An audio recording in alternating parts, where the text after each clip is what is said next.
It's Andrew Eborn here, joined by... Preston Bates. Preston Bates. For people who don't know you, tell them about you. Contributor at Infowars.com, BorderHawk.news, and Vox Populi. There you go. I love all of that. You can sign up and get the usual commission. It's got to be good.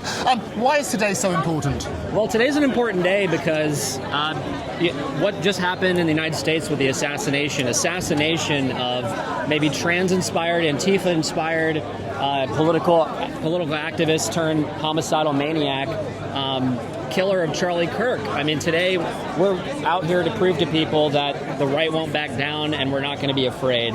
And that's an essential part of a healthy, thriving democracy. And I think this is, it was the murder of Charlie Kirk. We don't know the full details about the background to the murderer, but we need to look at that sort of side. But the important thing is exactly that. He was going around campuses and trying to encourage debate. And it was all about a very peaceful way. It's jaw, not war. 100%. And, you know, Steven Crowder had exclusive content from an ATF agent who emailed him and let him know there was inscriptions on the bullet casings. He said it was trans ideological. The Governor Cox of Utah, Spencer Cox, came out and said it was actually Antifa ideology. And we know that the shooter was born to two Republican parents. He had good test scores. He had a full ride to UVU. And something happened at school and he got radicalized. And now President Trump is calling on the Department of Justice to investigate George Soros for left-wing violence and racketeering underneath the RICO statute.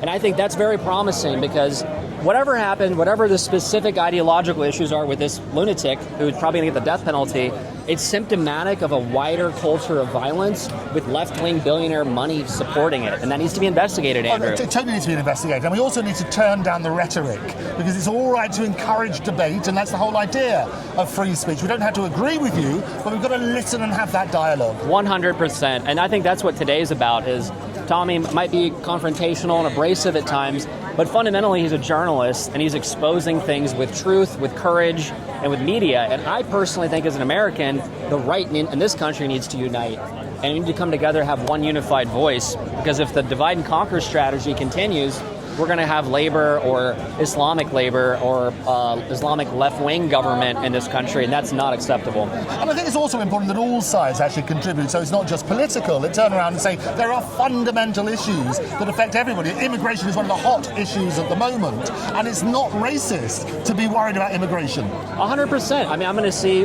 friends from Women's Safety Initiative later. It's not racist to say that we want our women to be able to walk from the tube to a pub without getting raped or knifed. That's just fundamental to being part of a citizen of any country. And if the government is letting people down with its basic services of keeping people safe, what are people paying taxes for? What raison d'etre does the government have if not to keep our women or children safe? Yeah, no, you're absolutely right. What I loved about walking around the streets is it's such a really positive atmosphere, and Tommy was at pains to emphasise this is a positive thing. He doesn't want balaclavas, he doesn't want face coverings, he doesn't want people drinking alcohol and getting out of unruly. It is all about a sort of sensible marching, if you like, for peace. I totally agree. I expect to see 100,000 people or more today. I know that the left wing is protesting up near Trafalgar Square. Hopefully the police will prevent too much confrontation. I hope everyone is safe. Everyone needs to have their voices heard and ultimately channeled into peaceful democratic means and institutions. What are you hoping to see today? I'm hoping to see exactly that. I'm hoping to see people unified, to actually come with an open mind. What I always like is, all right, preaching to the choir, let's get a few converts as well. Finally, we've got President Trump coming over here. What do you hope from that visit? Well, I know President Trump, it's been reported exclusively on Infowars.com that President Trump is basically completely inconsolable right now with the loss of Charlie Kirk. Eric Trump interviewed with Benny Johnson yesterday, and Eric Trump said that he viewed Charlie as a little brother. President Trump viewed him as a son. People have reportedly never seen President Trump this distraught, this upset before. I also broke from a State Department source that Ofcom leadership are about to be sanctioned personally for their attacks on free speech in this country. So I expect President Trump to be remunerating and stewing in all of these emotions.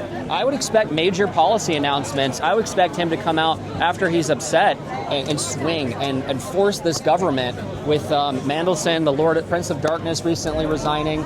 This country's reeling, and hopefully President Trump and Stephen Miller push him into more of an aggressive posturing stance. This country needs radical change. America has all the cards right now. We can change this country. So I hope that there's major policy announcements, and I'll be covering it. I'll be at this. It might be at popping through a state dinner at the Republicans Overseas event. I'll be at Windsor. Well, I'll see you there, and we'll continue the conversation. Good to see you, Preston. Andrew, Thank good you to see so you too. much. God bless you. Take care. And keep following Andrew. It's got to be good.